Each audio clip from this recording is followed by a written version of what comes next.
Hello, everybody. I'm Don Counts, and I have Dick Farrar here with us today. And Dick, tell us who we have. We have Coach John Olive with us, presently the athletic director for the Tullahoma City School System. All right. John, tell us a little bit about yourself and your career. Well, I coached 41 years the sport of football, 1 year the sport of basketball, and a couple of years the sport of track and field. Obviously, football is where I spent the majority of my time, 33 years as a head coach, and married to a young lady named Cherie, and we have 3 adult children now and 3 grandchildren and 2 daughter-in-laws. Important to remember them. John, as a younger man, shortly after graduating from college, you left your job as a student football coach at Carson-Newman University to enter private business. You had a successful job as the director of marketing for a fairly large corporation. However, though you were climbing the ladder in business world, you returned to the coaching profession on a high school level. Can you compare and contrast the financial and emotional pluses and minuses of being in private business and being at an entry-level high school coach, and what led you to that decision? Well, Mr. Bill Mullins in Knoxville gave me the opportunity to go to work for him. He offered me a job 3 different times. I was living with another coach in his walking horse stables because he donated that to Carson-Newman football program. And so another graduate assistant coach and I are living together in his stables, and because of some unique circumstances, he would take us out to eat once a week, sometimes twice a week. We got to eat in some of the finest restaurants. You're talking about guys that are eating on peanuts and chips and in the school cafeteria, and all of a sudden we've got a guy, he liked to say, I've got my bodyguards, and I wasn't a very big guy, but the other guy was. He was an All-American defensive end, Paul Maynard. And so anyway, that relationship developed. He offered me, 3rd time I finally accepted to go work for him, and worked for him through the World's Fair time period there in Knoxville, a year before and almost a year after the World's Fair. Exciting times. Learned more in that 2.5, 3 years working for Bill Mullins than I did in all my educational experience. But it got to a point where I had decided that, do I want to develop property? Do I want to develop businesses, or do I want to be around young people and try to develop young people? And chose to develop those young people, nearly starved in making that decision. As I went to being a school teacher, I went from being paid every Friday to being paid once a month, being paid about 1/3 of what I had been being paid. So I'd never budgeted in my life, and all of a sudden, life was a lot different. I leave Loudon High School, where I worked for Henry Blackburn, a great guy. Most of us know his son, David Blackburn, who was a longtime administrator for the University of Tennessee, and then the AD at UTC, and an administrator right now at East Tennessee State University. But because of budget cuts, my position gets cut at Loudon, and so I'm looking for a job. I'm also planning on getting married, and I've got an older sister that lives outside of Birmingham who graduated from Samford, and she sends me a thing about, hey, they're restarting the football program at Samford. Kim Alsop has been named the head coach. He's coming from the University of Richmond. My former college coach, Ron Case, had been on that same staff for Dal Shealy at the University of Richmond, so we've got a connection. And I go down, I interview, I get hired, but it's a part-time position that is supposed to transition to a full-time position. And so anyway, I spend the next 2 years at Samford.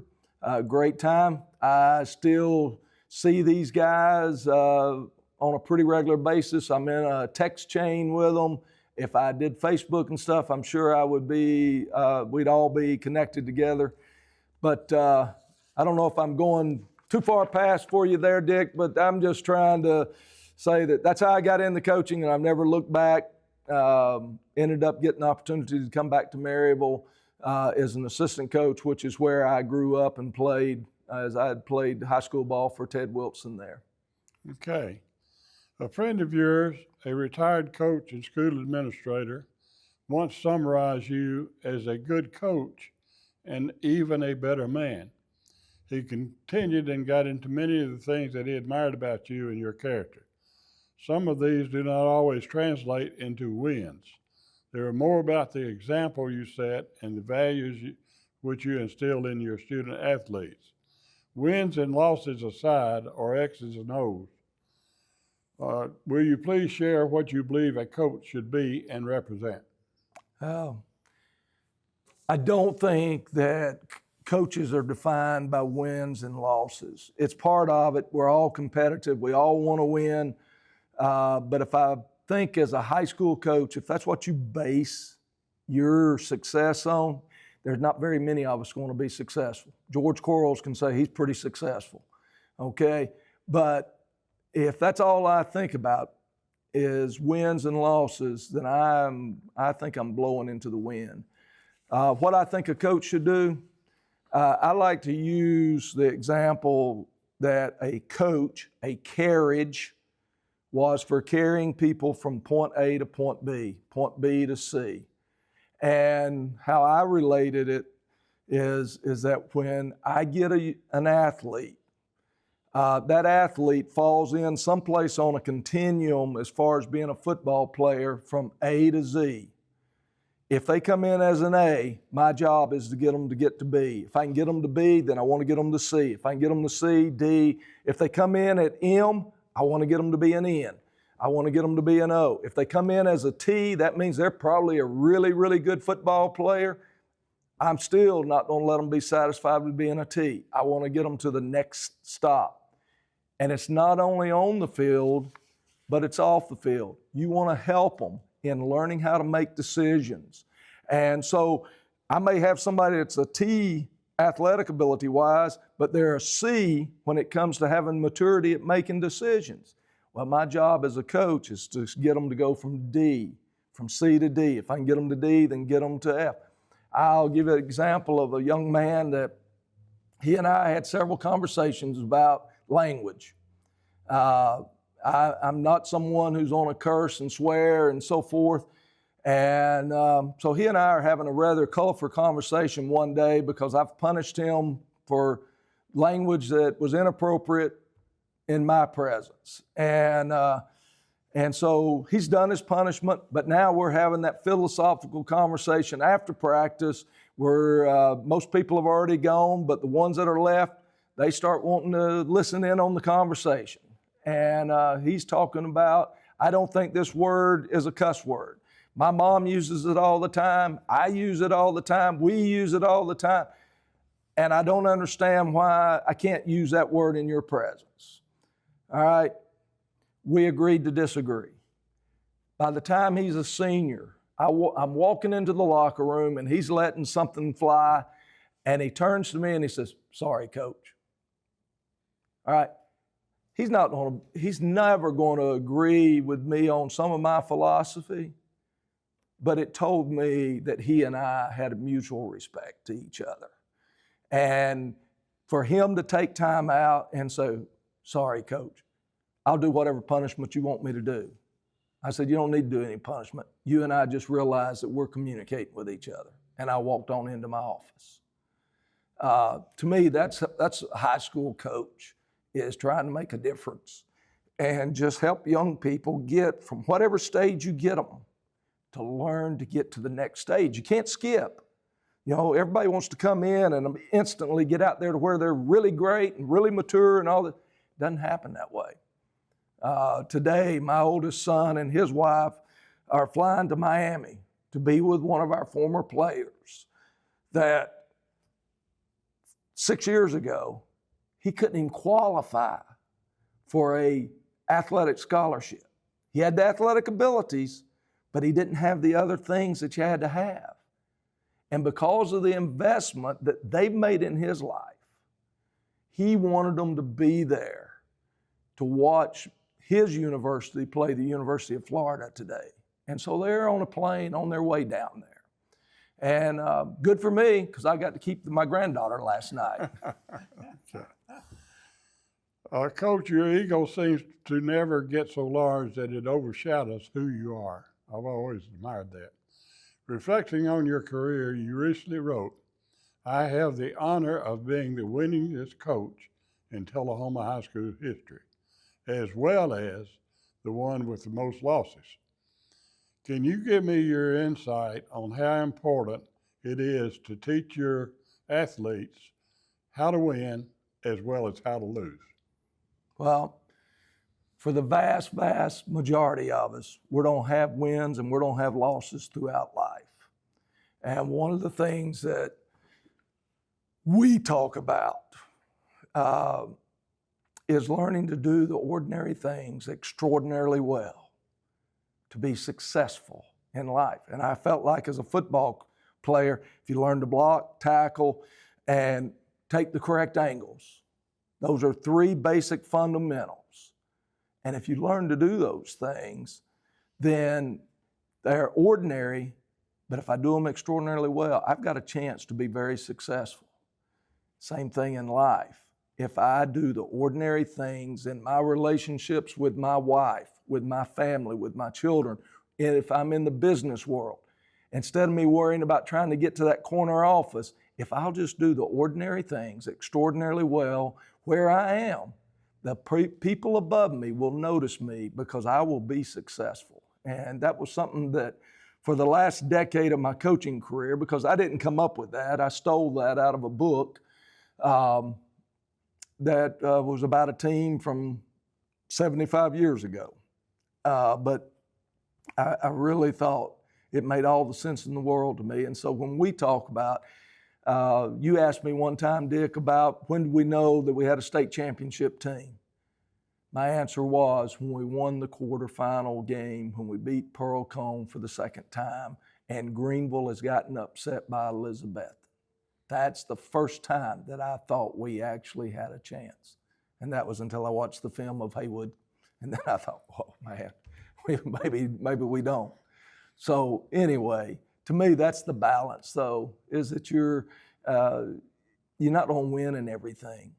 So I've got to learn how that when I do win, that I'm not out there trying to draw all the attention to it, because eventually you're going to be on the other side.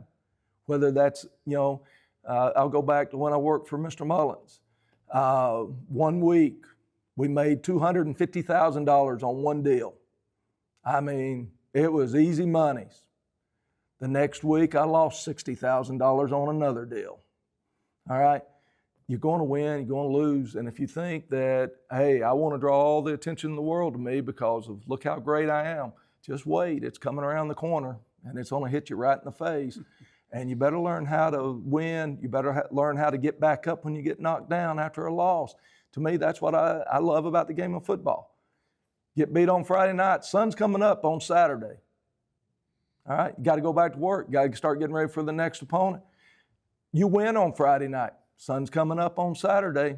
You better go ahead and get ready, start preparing for that next opponent. If you don't, you'll just be sick and sad the next Friday night.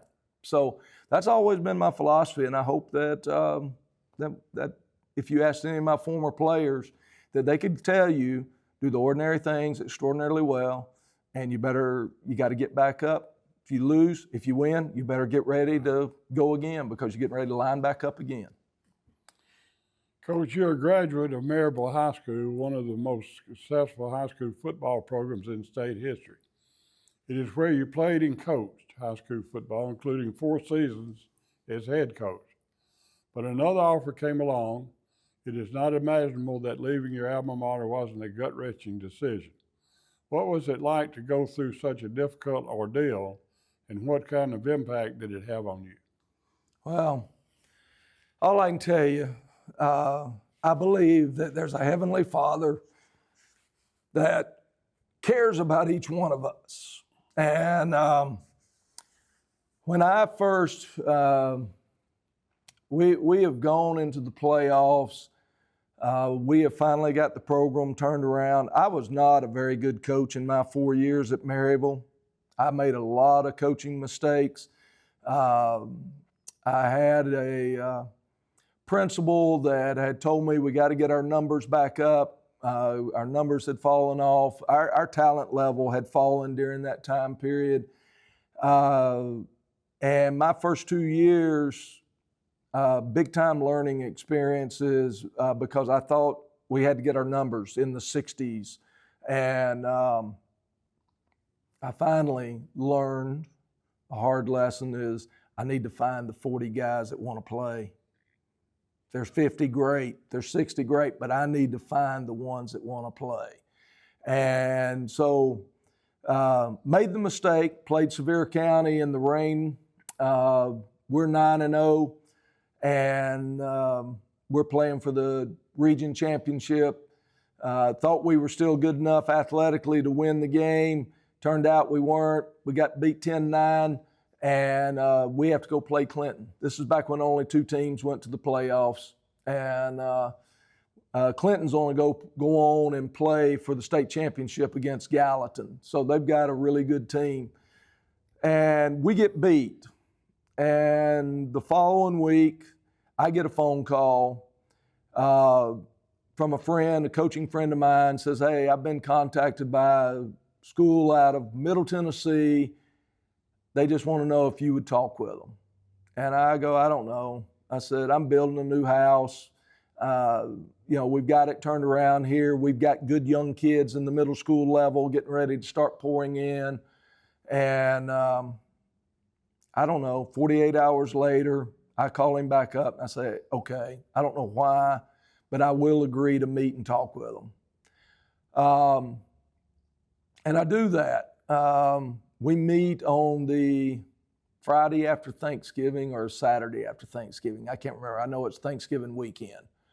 And one of them is one of the guys that you and I break bread with, Pat Welch, is a local businessman, and he and Don Emery, who's superintendent of Tullahoma City Schools, and Dr. Emery's called me, so I know that it's Tullahoma that I'm dealing with.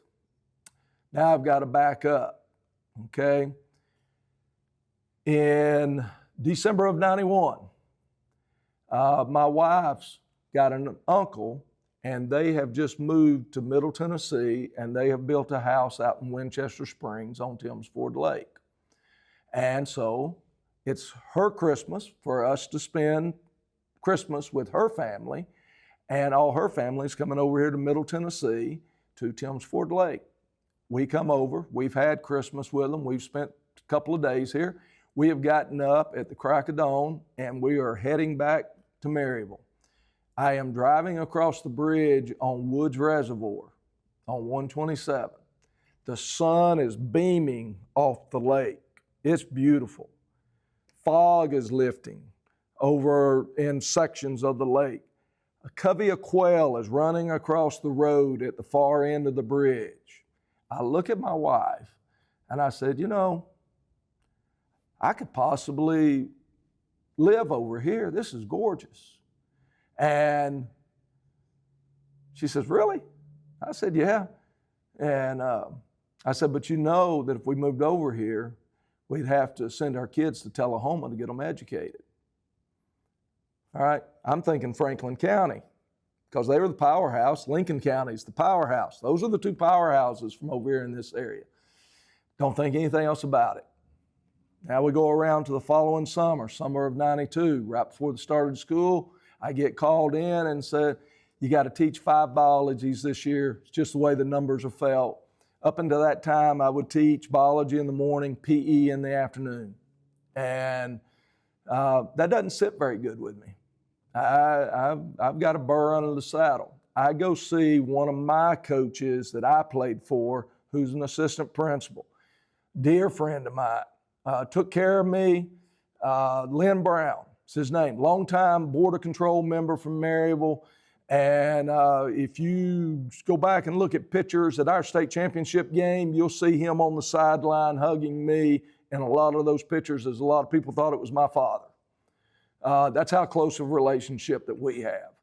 And so I'm sitting in his office, blowing off steam, good buddy of mine that we've grown up in what's called the Fairview community there in Blount County. And I go, it makes me think I just want to go, I need to go someplace else. And Jerry looks at me and he goes, well, where would you go? And I said, I don't know, I'll go to Tullahoma. Never thought another thing about it, Dick.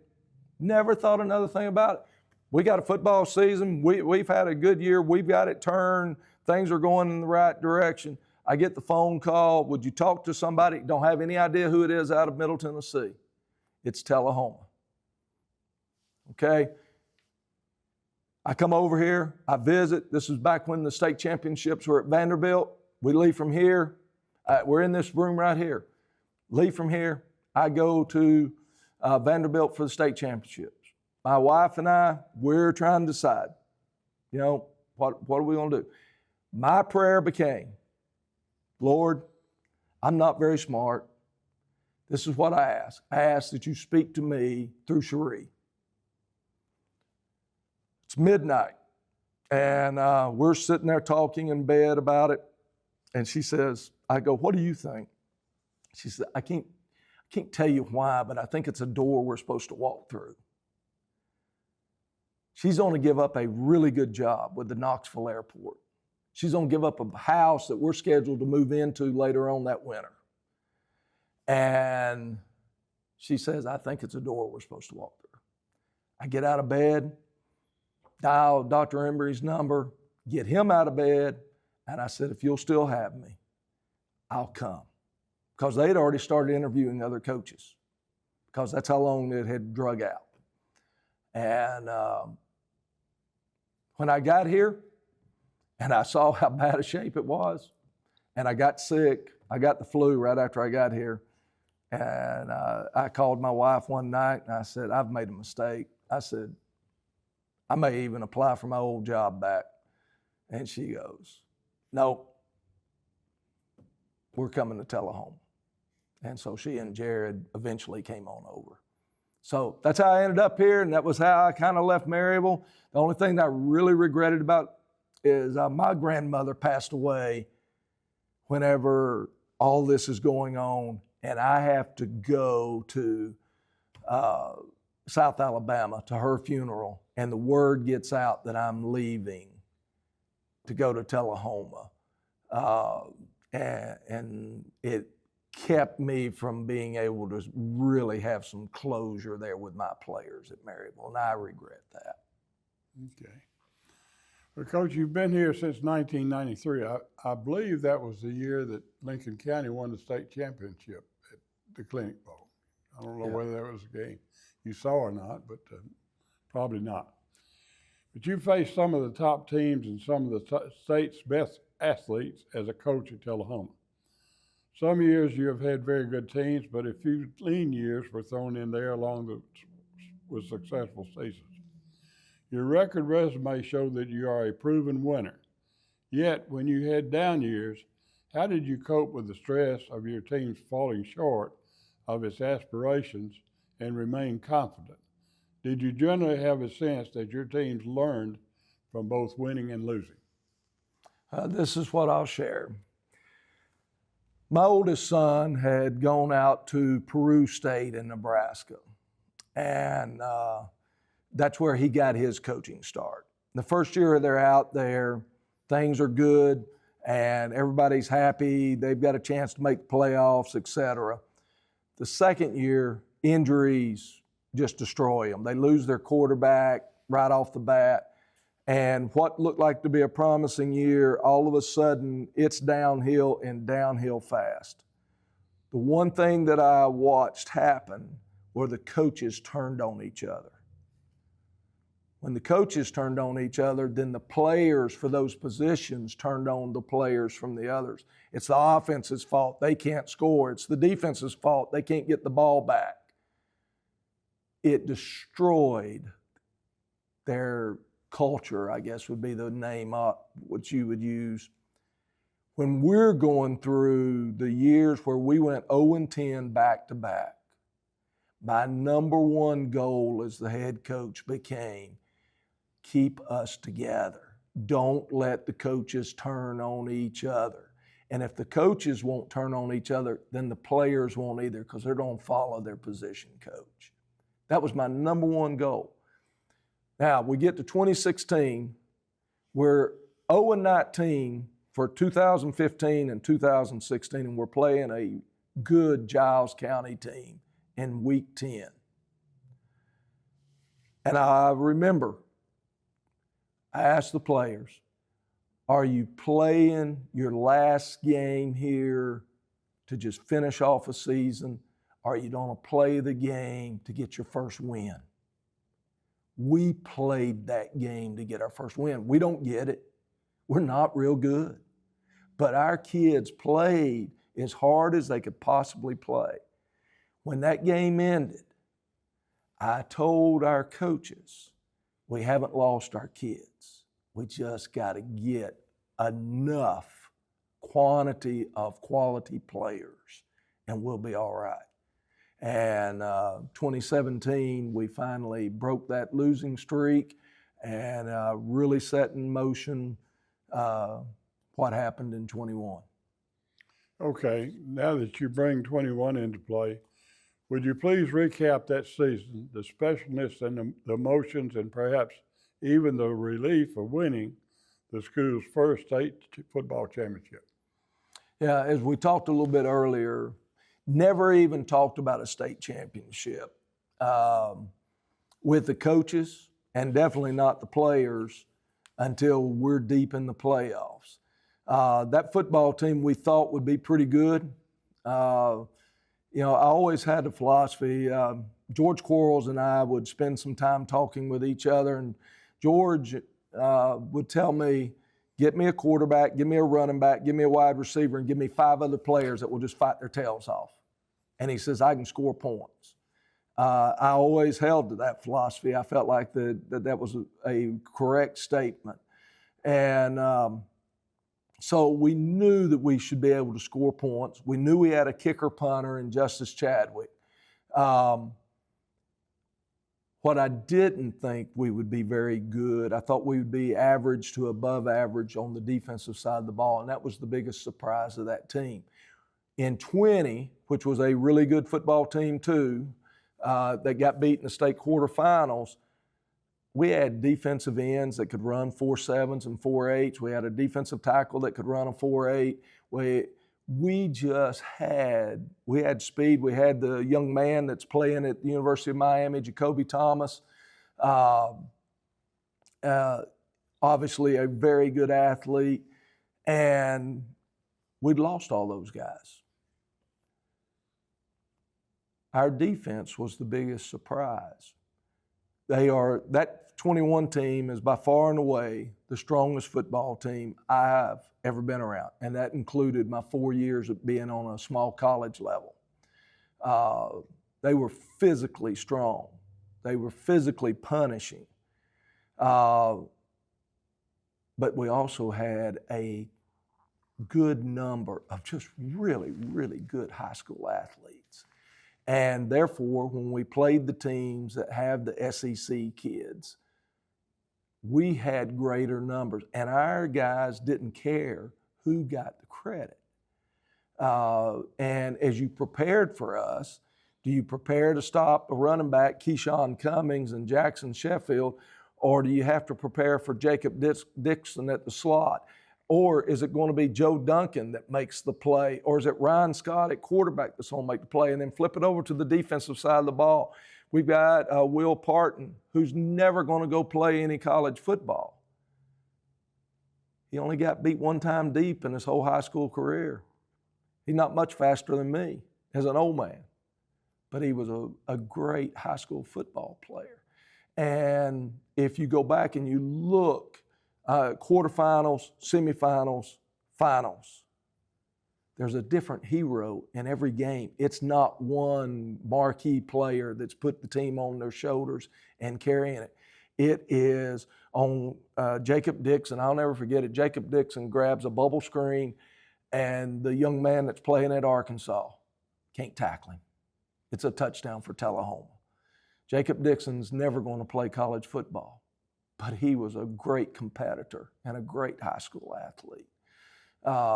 Joe Duncan was the wide receiver out there that made the all-region team because he mauled defensive backs, which allowed us to run the bubble screen over and over and over because he was such a physical, and all he was one of your Lincoln County type guys, a country farm guy that had tossed hay from the time he was so high that, don't know what he benched in the weight room, don't know what he squatted, but I know what he did when he was on the football field.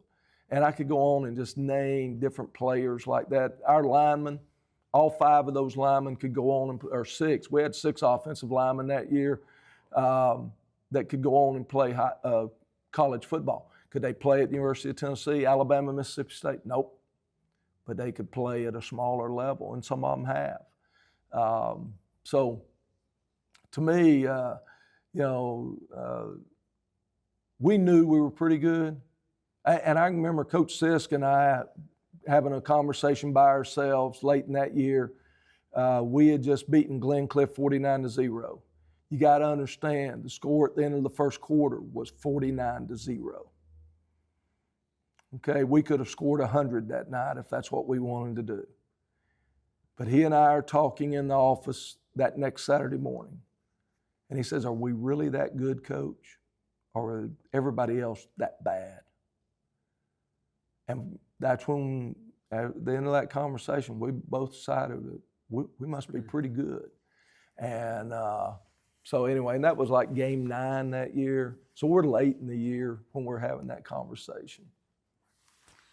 Coach, you're in 3 halls of fame: Samford University, Tullahoma Sports Council, and the Tennessee Football Coaches Association.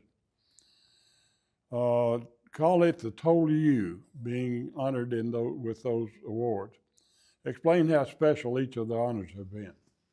Well, the Samford one, and I hate to take up so much time talking to you guys about this, but I'm telling you, the Samford one, you got to understand, the coaches arrived the 1st of July. The players arrived the 2nd week of August, and we're playing 3 weeks later. Most of the time when you start a football program, you practice, maybe play a JV game or 2 during that fall, go around, and then you start your actual playing a year later. At Samford, they chose to jump right in. As students are reporting to school, we're at the boys' dorms recruiting. You look like a football player. You want to play college football. We're looking for football players. We've got one football player that has 2 kids, owns his own body shop, and went and played for Coach Grubb at North Alabama back when it was called Florence State. And he has decided he didn't stay at Florence State. He came back, married his girlfriend, and started working for somebody, been working. Now he's worked his way up to where he owns his own business. And Wade Yates is going to play for Samford University. Doesn't fit in there at all with anybody else, but he wants to play college football. He's an old man. He's older than most of the coaches. I got a guy, I'm sure that I coached a running back that had served in Vietnam. Okay? He's the same age as Wade Yates. They're older. The head coach is older, but the rest of us, those 2 players are older than any of the other coaches on the staff. We're getting ready to play first ball games against Salem State. At that time, it's called Salem State. They're Salem University now out of West Virginia. Terry Bowden's the head coach. Why? Because his dad, Bobby Bowden, where did he get his start? Howard University or Howard College. So they've invited Terry Bowden and his team, who are ranked in the top 5 in NAIA scholarship football, to come play a team that's been together for 3 weeks. I got a tight end named Tim Bembry that's 185 pounds, straight out of Tampa, Florida, or one of those areas down there. High school football player, not anything tremendous about him. He's on line up across from a guy that weighs 270 pounds and is going to be playing for the Birmingham Stallions the next year in the USFL. Pre-game meal, Salem College is in there eating. We're scheduled to come in after them. They're supposed to be gone. They're not. They're still in there. We come in there. Buddy, we realize real quick, this is not good. All you got to do is look at the two teams, and you know this is not good. We go over. We're having our last coaches gathering together before we go meet with our position groups and stuff. I'll never forget it. One of the assistant coaches says, "Coach, do I need to bring my pistol to the sideline?" He goes, "What are you talking about?" He says, "Coach, our kids are not going to go on that field unless we give them a choice. Take a bullet or go." All right. Our kids went out there. We took a drubbing. They were trying to get to triple digits on us. 82-9 was the final that day. Jimbo Fisher was quarterback. They are other beatdowns that we take that year until we get to the last game of the year. Last game of the year is against Swanee, University of the South. We're playing them down there. We're down by 14, 15 points. Second quarter, tornado sirens go off. Everybody has to empty. We're bottled up for 2 hours or better. So now we go, maybe it's the start of the third quarter. Start of the third quarter, because we go back out and we got the rest of the third quarter to play in the fourth quarter. We end up winning that game. The University of the South has completed a pass. The guy is running for a touchdown. A guy that now flies helicopters up here for one of the emergency medical people here in Middle Tennessee is trying to tackle the guy. He's going to miss him. The guy's going to jump back to the inside of him, but his hand hits the football and it comes out at about the 8-yard line and is bouncing around down there around the 5. Here comes Wade Yates, who's been trailing the play the whole way. That guy that owns the body shop, has got his own kids, and has no business playing college football at his age, is going to fall on that ball, and we're going to win that game that day instead of them. Because of the courage that Samford group showed, they got put into the Samford Hall of Fame for restarting football back at Samford. The Sports Council one, it just means that here locally, I've made an impact. And to me, that's what you want to do. You want it to matter that you were there, that you were in some location, some community. The Football Coaches Association one was a big surprise to me. When I got that phone call, it completely caught me off guard.